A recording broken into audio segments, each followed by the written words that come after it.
Salam, selamat pagi saudara-saudara sekalian dikasihi Tuhan. Bapak Ibu juga di dalam kuasa kasih Tuhan Yesus Kristus, saya mengucapkan selamat pagi. Dan saya percaya kita semua dalam keadaan sehat luar biasa. Dan kita selalu dalam penyertaan Tuhan bahkan sepanjang kehidupan kita. Bapak Ibu saudara sekalian yang dikasihi Tuhan, sebelum kita menikmati firman Tuhan pagi ini, mari kita satu dalam doa, di mana sapaan kasih dari GKPB Jemaat Kristus Kasih menyapa kita semuanya untuk kita sebelum melakukan aktivitas kita masuk hadiratnya, dan tentunya firman Tuhan akan menuntun membimbing sepanjang kehidupan kita hari ini dan hari lepas hari. Bapa Surgawi di dalam Tuhan Yesus Kristus yang kami sembah, yang kami muliakan dan kami tinggikan sepanjang kehidupan kami. Kami bersyukur atas hari-hari yang telah kami lalui. Sungguh kasih karunia-Mu berlimpah atas masing-masing kami. Dan oleh karena kasih karunia-Mu Tuhan, Engkau telah selamatkan jiwa kami. Dan khususnya bagi jiwa-jiwa yang belum di dalam Tuhan Yesus, kami percaya Engkau juga selamatkan dengan cara-Mu yang ajaib. Oleh karena kasih karunia-Mu Tuhan, penyertaan, pertolongan, perlindungan-Mu sangat sempurna atas masing-masing kami. Terima kasih Bapa Surgawi. Pagi ini kami mau masuk dalam hadirat-Mu, kami mau menundukkan kepala dengan kerendahan hati, kami mau Engkau urapi kami dengan firman-Mu, karena firman-Mu adalah pelita bagi kaki kami dan terang bagi jalan kami. Mari Roh Kudus urapi masing-masing kami, penuhi masing-masing kami, agar firman yang akan kami dengar bersama adalah dari Engkau saja ya Tuhan Yesus, bukan menurut pemahaman kami sendiri. Terima kasih Bapa Surgawi, kami sambut firman-Mu dengan syukur dan sukacita. Haleluya, amin.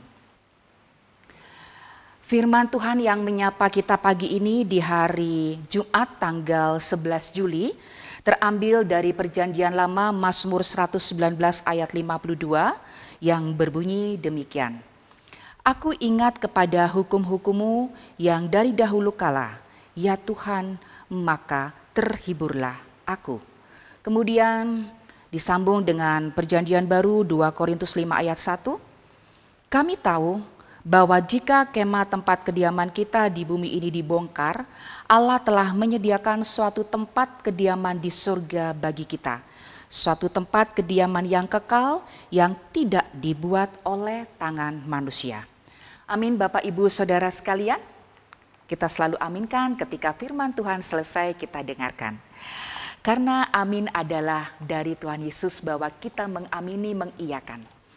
Baik Bapak Ibu Saudara, tema hari ini sapaan kasih adalah di dalamnya ada penghiburan dan pengharapan. Kita ingat pemazmur pada saat itu terkhusus diambil dari Mazmur 119 ayat 52, luar biasa penderitaan pergumulan yang dialaminya. Namun yang kita perlu contoh dan teladani bahwa pemazmur betul-betul hanya berserah diri, hanya bersandar diri dan mengandalkan Allah satu-satunya di dalam kehidupannya. Walaupun mengalami penderitaan, pergumulan, tetap pemazmur ini hanya berpegang teguh kepada tangan Allah yang kuat, yang kokoh, yang menolong mereka dengan kasih-Nya yang sempurna. Maka dari itu dikatakan, aku ingat kepada hukum-hukum-Mu yang dari dahulu kala ya Tuhan, maka terhiburlah aku. Jadi pemazmur ini selalu mengingat kebaikan Tuhan, kesetiaan Tuhan. Akhirnya pemazmur ini di dalam hati dan pikirannya selalu memuji Tuhan. Seperti kita, ketika kita mengingat kasih Allah yang luar biasa, apapun pergumulan yang kita hadapi atau alami, kita pasti secara supranatural Roh Kudus yang ada di dalam kita memberikan kekuatan penghiburan. Akhirnya dari mulut kita, di mana terpancar dari hati kita, memuji, memuliakan Allah walaupun kita mengalami kesusahan ataupun penderitaan. Nah itu yang diinginkan Allah kepada kita semuanya di dalam Israel baru ini ya Bapak Ibu Saudara sekalian ya. Bahwa apapun itu pergumulan, entah itu sakit penyakit yang dialami ataupun ekonomi, rumah tangga, mendidik anak dan sebagainya. Mari kita ingat bahwa hanya di dalam Tuhan Yesus saja ada penghiburan dan pengharapan yang sempurna.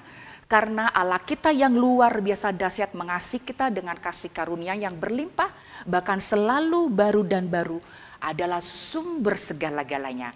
Sumber pengharapan, sumber kekuatan, sumber penghiburan, sumber berkat, dan sumber segala-galanya. Yang hanya satu-satunya Allah yang sungguh luar biasa menghibur dan memberi pengharapan kita dengan sangat sempurna. Tidak ada manusia di dunia ini yang bisa memberikan kita penghiburan dan pengharapan yang sempurna.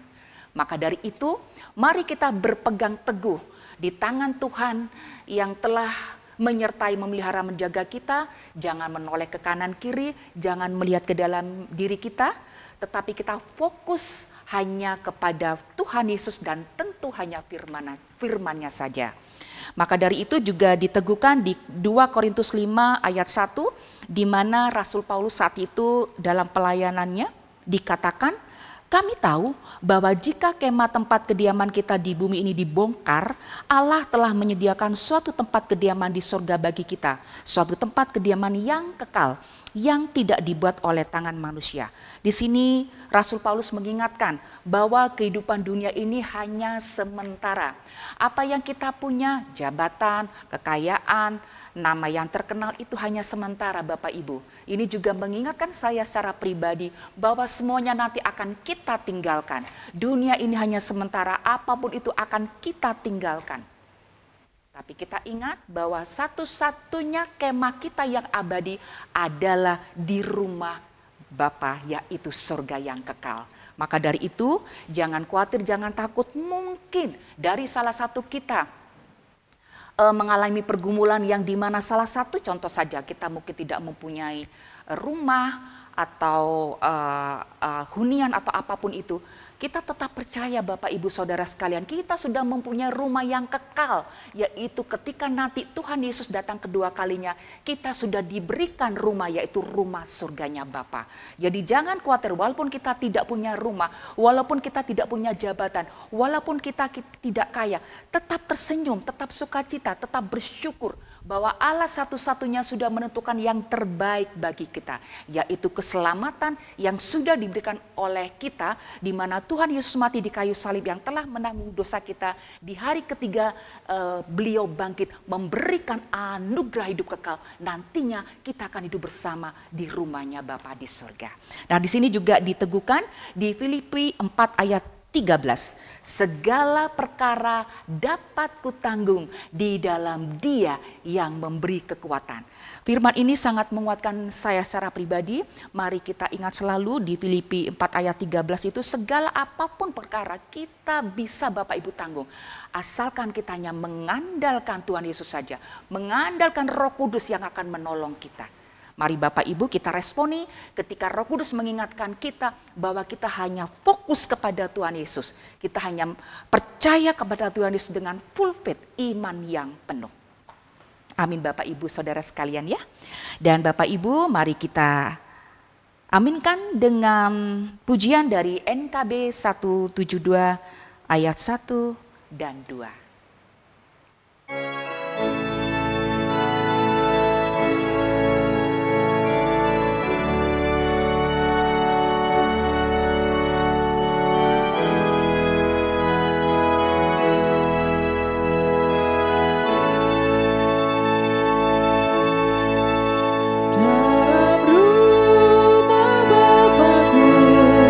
Banyak tempatnya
Bapak, Ibu, Saudara sekalian yang dikasihi Tuhan Yesus, mari kita satu dalam doa. Aba Bapa, Allah Roh Kudus yang kami sembah di dalam Tuhan Yesus, di mana Allah sangat mengasihi kami, di mana Allah yang sungguh amat sangat baik atas hidup kami. Terima kasih Bapa, firman Tuhan yang Kau telah taburkan kepada masing-masing kami. Engkau mengingatkan kami bahwa hanya di dalam Tuhan Yesus kami mendapatkan penghiburan dan pengharapan yang sangat sempurna. Terima kasih Bapa Surgawi, Engkau selalu mengingatkan kami di dalam firman-Mu agar kami tidak khawatir, tidak takut, hanya percaya dan mengandalkan Tuhan Yesus sebagai satu-satunya penolong yang setia. Terima kasih Bapa Surgawi, sebentar kami akan melakukan aktivitas kami. Kami percaya Tuhan Yesus menyertai, memelihara, menjaga, memberkati setiap aktivitas kami, pekerjaan kami, rumah tangga kami, yang single juga Engkau berkati. Engkau berkati anak-anak didik kami dalam sekolahnya, Engkau berkati yang mengalami pergumulan apapun itu Bapa Surgawi. Engkau yang lebih tahu daripada kami Tuhan. Engkau berkati Tuhan yang mengalami kelemahan tubuh, Engkau pulihkan, Engkau sehatkan dengan sempurna. Karena kami percaya di dalam firman-Mu dikatakan oleh bilur-bilur-Mu kami telah disembuhkan. Kami juga berdoa Tuhan untuk hamba-hamba Tuhan, gembala Tuhan di seluruh gereja-gereja, baik di Bali bangsa kami dan bangsa-bangsa di muka bumi ini, terkhusus Jemaat Kristus Kasih, Fajar Kasih juga Engkau berkati Tuhan pelayanan gembala kami, begitu juga dengan seluruh penata layanan. Engkau berkati Tuhan jemaat-jemaat seluruh gereja-gereja-Mu, anak-anak Allah yang terkasih. Engkau berkati apapun yang kami lakukan dan kerjakan. Dan kami juga berdoa bagi bangsa kami Indonesia, kasih karunia-Mu berlimpah atas bangsa kami, terkhusus masyarakat Bali, kasih karunia-Mu juga berlimpah. Kami percaya Tuhan Roh Kudus bekerja berkarya atas masing-masing setiap daerah, setiap apapun kota-kota yang ada di Indonesia dan juga khususnya masyarakat Bali. Kami percaya Tuhan bagi saudara-saudara kami yang belum di dalam Tuhan, Kau lawat, Kau jamah Roh Kudus agar mereka juga Engkau boleh selamatkan Tuhan Yesus. Terima kasih Bapa Surgawi. Inilah seluruh doa kami Tuhan, jauh dari sempurna dan kami percaya Roh Kudus yang akan menyempurnakan doa kami yang tidak sempurna ini. Kami percaya doa kami Engkau dengar, kami percaya doa kami Engkau jawab. Di dalam nama Tuhan Yesus, Allah yang hidup, firman yang hidup, kami berdoa. Haleluya. Amin. Tuhan Yesus memberkati. Shalom.